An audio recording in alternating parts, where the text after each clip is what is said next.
बिहार विधानसभा में विपक्ष के नेता अभी हमारे साथ विजय सिन्हा जी हैं। इनसे हम लोग गुजरात में बीजेपी का ऐतिहासिक जीत पे चर्चा करेंगे, साथ ही साथ बिहार में खराब हो रहा लॉ एंड ऑर्डर पे चर्चा करेंगे और श्रद्धा मर्डर से भी एक जघन अपराध बिहार के भागलपुर के पिरपैती जगह पे हुआ है।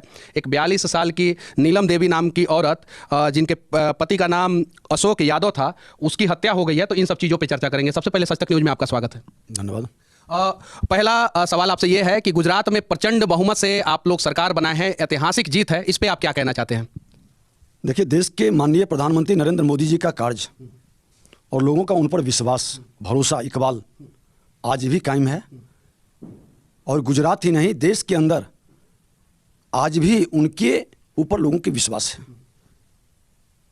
देश का मान सम्मान बढ़ रहा है, लोगों को ये अच्छा लग रहा है, भरोसा लग रहा है कि किसी के नेतृत्व में देश आगे बढ़ सकता है तो देश के प्रधानमंत्री नरेंद्र मोदी जी के नेतृत्व में। अच्छा, ये जो मैजिक मोदी जी का गुजरात में चला है, वो मैजिक जो है बिहार में क्यों नहीं चल पाता है? अकेले अपने दम पे जो है भाजपा जो है बिहार में सरकार क्यों नहीं बना पाती है? पिछले 17 साल से नीतीश कुमार मुख्यमंत्री और अभी आप लोग विपक्ष में। बिहार यूपी के राह पर बढ़ चुका है और बिहार के अंदर भारतीय जनता पार्टी, आपने देखा कि अपने ही बुलबुते आज कुर्नी जीता, गोपालगंज जीता, मोकामा में भी भारी बहुमत प्राप्त किया। मोकामा में तो लेकिन हार हुआ था। आप हार, हम 27 वर्ष से लड़े नहीं थे, गठबंधन के अंदर वो सीट रहती थी। लेकिन आप देखें कि जब 37,000 से माननीय नीतीश कुमार जी मेरे साथ थे तो उनके उम्मीदवार 37,000 से जीता था। अब 7 दल का गठबंधन था तो 70,000 से जीतना चाहिए था। पिरपैती में जो घटना हुआ है वो शायद जो है श्रद्धा मर्डर कांड से भी बड़ा घटना है। एक 42 साल की औरत नीलम देवी के प्राइवेट पार्ट्स को भी काट दिया गया, उनके शरीर के ना जाने कितने अंग को काट के जो है एक 45 साल का मोहम्मद शकील नाम का आदमी जो है, और लोग वीडियो बना रहे थे। इस प्रकार की आपराधिक घटना पे आप क्या कहना चाहते हैं? देखिए, बहुत दुखद और दुर्भाग्यपूर्ण घटना है। हमने खुद उस परिवार से जाके मिला है और ये घटना से एक भय का वातावरण है।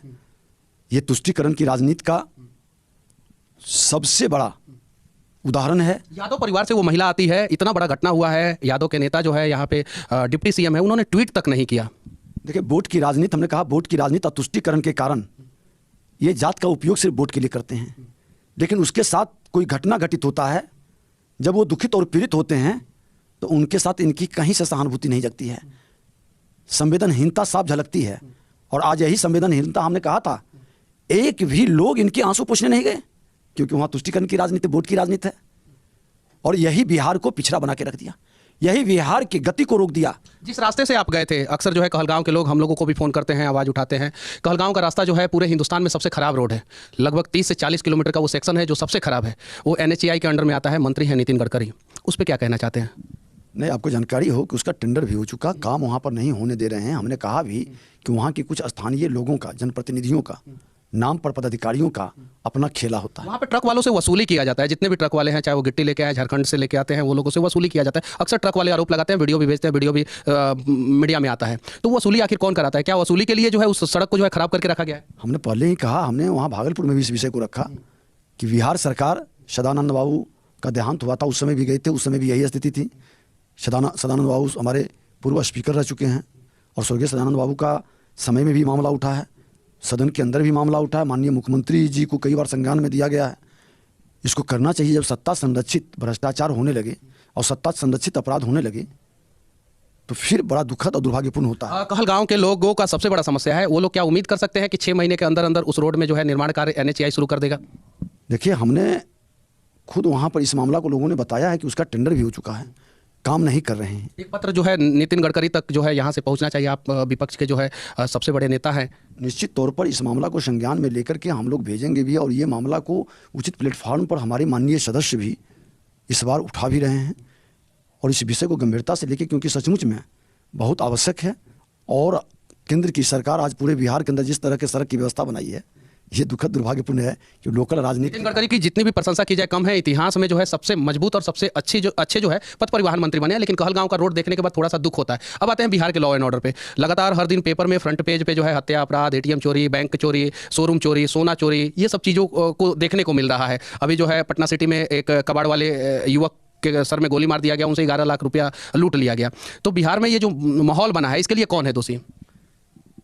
देखिए, सत्ता में जब अपराधियों की, भ्रष्टाचारियों की जमात बैठ जाती है तो उनके अनुयायी जो होते हैं उनका मनोबल बढ़ जाता है और आज यही बिहार में हो रहा है। तो इसे रोकेगा कौन? विपक्ष का काम होता है कि अगर कहीं भी जनता को सत्ता दल से ज़्यादा कम और विपक्ष से ज़्यादा उम्मीद होता है। अगर जनता के साथ कहीं भी गलत होता है तो विपक्ष के नेताओं को सड़कों पे आना चाहिए। आप ईमानदारी से बोलिए, आपको छोड़ के, आप अक्सर हर जगहों पे दिखते हैं, आप जाते हैं, आपको छोड़ के विपक्ष के कौन से नेता जो हैं हर जगह जो है जनता की समस्याओं को उठाने के लिए मौजूद रहते हैं? आपको छोड़ के।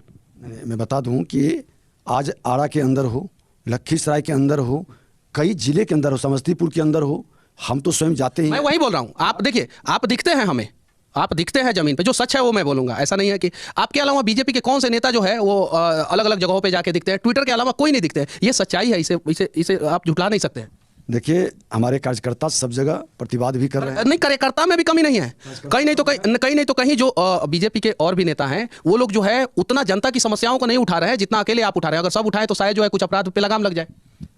पूरी पार्टी लगी हुई है और पार्टी इसको गंभीरता से ली है। और आपको मैं जानकारी दे दूं कि आज यही मामला को लेकर कल हम माननीय महामहिम राज्यपाल महोदय के पास भी जा रहे हैं, एक शिष्टमंडल लेकर, कानून व्यवस्था को ही लेकर। और पूरे बिहार के अंदर लॉ एंड ऑर्डर जिस तरह से बद से बदतर हो रही है, गिरती हुई कानून व्यवस्था और सरकार की उदासीनता, प्रशासन की संवेदनहीनता के कारण ये पूरे मामला को लेकर हम लोग बात करें, क्योंकि इनसे संभल नहीं रही। सबसे ज़्यादा पूरे देश में अगर युवा कहीं के परेशान है तो वो बिहार के हैं। हर दूसरे दिन जो है लाठीचार्ज होता है, आपको राज्यपाल भवन के पास, मुख्यमंत्री सचिवालय के पास या डकबंगला चौराहा, गांधी मैदान, हर दूसरे दिन लाठीचार्ज होता है। अभी कुछ दिन पहले जो है बीपीएससी वालों पर लाठीचार्ज हुआ है। तो इसके लिए कौन है दोषी? देखिए, जब जब प्रशासनिक अराजकता फैलती है तो लोगों की अपेक्षाओं के नियमानुकूल व्यवस्था चरमरा जाती है। और आज वही हो रहा है, क्योंकि कुर्सी के लिए लोग पूरी तरह से प्रशासन पर ध्यान नहीं जाकर के कुर्सी बचाने पर ध्यान है। बीपीएससी के बच्चों के साथ धांधली हुआ है। एक बार एग्जाम हुआ, उसे कैंसिल किया गया, दोबारा एग्जाम हुआ, उसमें 4 से 5 प्रश्न गलत है। हालांकि बच्चे जो है आरोप लगा रहे हैं कि 9-10 प्रश्न गलत है, और फिर भी रिजल्ट जारी कर दिया गया। उसके लिए बीपीएससी के बच्चे जो है सड़कों पर उतरे हुए हैं। सत्ता दल से उन्हें उम्मीद नहीं है, शायद विपक्ष से होगा। तो क्या विपक्ष के नेता बीपीएससी के बच्चों का साथ देंगे? मैं तो एक गुजर रहा था एक कार्यक्रम में, बच्चे ने वहाँ हम लोगों को रोका और उनकी बात को भी हमने सुना है। और हमने स्पष्ट तौर पर कहा है कि सरकार को संवेदनहीन नहीं होना चाहिए, संवेदनशीलता के साथ इनके प्रश्न जो है 9 प्रश्नों का जवाब गलत का आरोप लगा रही थी, 1 प्रश्न का जवाब सुधारा भी गया था। और 8 प्रश्न का ये दुखद दुर्भाग्यपूर्ण है कि बीपीएससी जैसी संस्था के अंदर, आयोग के अंदर अगर जो 150 प्रश्न सही रूप से चयन नहीं कर सकते, आपकी मानसिकता पर प्रश्न उठ रही है, आपकी पवित्रता पर उंगली उठ रही है, तो ऐसे लोगों को हटाना चाहिए। ऐसे लोगों को लंबे समय से वहाँ बैठा कर कहीं ना कहीं सरकार प्रतिभा का दमन कर रही है, उसकी पारदर्शिता को समाप्त कर रही है और उस आयोग की विश्वसनीयता को खत्म कर रही है। एक और सवाल है, बिहार में जो है युवाओं के पास सबसे ज़्यादा अगर कोई परेशान है तो यहाँ के किसान। रीगा चीनी मिल जो है बंद हो गया, मढ़ौरा चीनी मिल का लोहा काट के बेचा जा रहा है, बहुत सारे जगहों पे जो है कबाड़ के रूप में बेच दिया जा रहा है। तो इन सब चीनी मिल को चालू कराने के लिए बिहार की जनता जो है, विपक्ष के सबसे बड़े नेता आपसे क्या उम्मीद लगा सकते हैं? देखिए, जो इंडस्ट्रियल वातावरण के लिए आपने चर्चा किया, इंडस्ट्रियल वातावरण बनाने के लिए एनडीए सरकार में हमारे माननीय मंत्री भी कितना पहल किए। मैं खुद लेबर मिनिस्टर था। इन तमाम विषय को लेकर हम लोग पूरी संवेदनशीलता के साथ उनको मदद कर रहे थे। लेकिन आप हमेशा एक चीज़ समझें कि जहां कानून व्यवस्था ठीक रहती है, निवेशक का उत्साह भी बढ़ता है, रोजगार का अवसर भी बनता है। आज यहाँ की कानून व्यवस्था को देखकर निवेशक का उत्साह ठंडा है, वो भी साइड होना चाह रहे हैं, और सरकार की उदासीनता से रोजगार का अवसर भी समाप्त हो रहा है। नीलम देवी के परिवार वालों को क्या इंसाफ मिल पाएगा? उनकी इंसाफ के लिए ही तो मैं कल जा रहा हूं। और ये सरकार गिरफ्तार, हमारे जाने के बाद जब प्रोग्राम बना और जिस दिन हम गए उस दिन गिरफ्तारी हुआ मुख्य अभियुक्त का, शकील मियां का सच को थोड़ा और जानने के लिए सरकार को हमने कहा है कि वो व्यक्ति गैरमजरूआ जमीन पर कब्जा करके खटाल बना दिया, और वहां से 7 पंचायत के लोग गुजरते हैं, बहू बेटी बच्ची जो पढ़ने के लिए जाती है गुजरती है, उसके साथ उसकी बदतमीजी और परेशानी। इसके पहले भी घटना घटा, लोग अपनी प्रतिष्ठा बचाने के लिए थाना तक नहीं पहुंचता है, आरोप में न्याय नहीं मिलने के कारण मौन हो जाता है। ये तमाम विषय में हमने एसपी से भी बात की। हम कहा कि आप लोग किस तरह से तुष्टीकरण की राजनीति में आज बांग्लादेशियों को सरकारी जमीन पर जिस तरह से, यानी आप मानते हैं कि बांग्लादेशियों को जो है बिहार में बसाया जा रहा है? निश्चित तौर पर सरकार की अप्रत्यक्ष सहानुभूति है। एक और कड़वा सवाल एक पद पर बैठे पदाधिकारियों का सुनियोजित ये खेल है। एक और कड़वा सवाल, बांग्लादेश बॉर्डर पे हमारे बीएसएफ के जवान खड़े रहते हैं। बीएसएफ जो है गृह मंत्रालय के अंदर आता है। तो जब बीएसएफ के जवान बॉर्डर पे खड़े रहते हैं, फिर भी बांग्लादेशी जो है उस बॉर्डर से घुस कैसे जा रहे हैं? वो बॉर्डर की तो सुरक्षा पुलिस तो करती नहीं है। आप एक चीज बता दें कि आज बंगाल के अंदर और बिहार के अंदर, बिहार के सीमांचल के अंदर जिस तरह का वातावरण है, जिस तरह का माहौल है, जब से देश के प्रधानमंत्री नरेंद्र मोदी जी आए हैं तब से टाइट किए हैं। उसके पहले कितने लोग घुसे हैं, और जो लोग घुसे हैं धीरे धीरे यहाँ की नागरिकता प्राप्त करने के लिए कितना खेल बेल कर रहे हैं। और सरकार, सत्ता, शासन, प्रशासन में बैठे लोग इनको किस तरह से नागरिकता का स्वरूप देने में लगे हैं। अच्छा, गुजरात चुनाव तो मैं आपको जानकारी दे दें और सुन लीजिए कि मैं लेबर मिनिस्टर था तो लेबर कार्ड बनाने में मैंने रोक दिया था कि आप पूरी तहकीकात करिए, उनके परिवार के, उनके लोगों की पहले से पूरी जानकारी प्राप्त कीजिए। गुजरात चुनाव आप लोग जीत गए, हिमाचल प्रदेश में चुनाव क्यों हार गए? हिमाचल प्रदेश का देखिए, कुछ प्रदेश का, छोटे स्टेट का एक नेचर भी होता है, एक बार सत्ता एक बार विपक्ष, ये पलटते रहता है। और हर बार आप देखते हैं, फिर भी पिछले बार बहुत लोगों की सफाया हो गई, हम लगभग में बराबर आ जाते हैं, सीट कुछ कम हो जाती है लेकिन सफाया नहीं होता है। वो सफाया का युग चला गया है। आप हिमाचल में देखें कि सरकार पलटते रही है, दोबारा वहाँ का नेचर रहा कि नहीं लौट पाती है। इस बार हम लोग लौटते लौटते ठहर गए। अच्छा, बिहार का विकास कैसे होगा? बिहार से पलायन कैसे रुकेगा? बिहार के युवाओं को बिहार में रोजगार कैसे मिलेगा? बिहार के लोगों को बिहार में स्वास्थ्य सुविधा का व्यवस्था अच्छे ढंग से कैसे मिलेगा?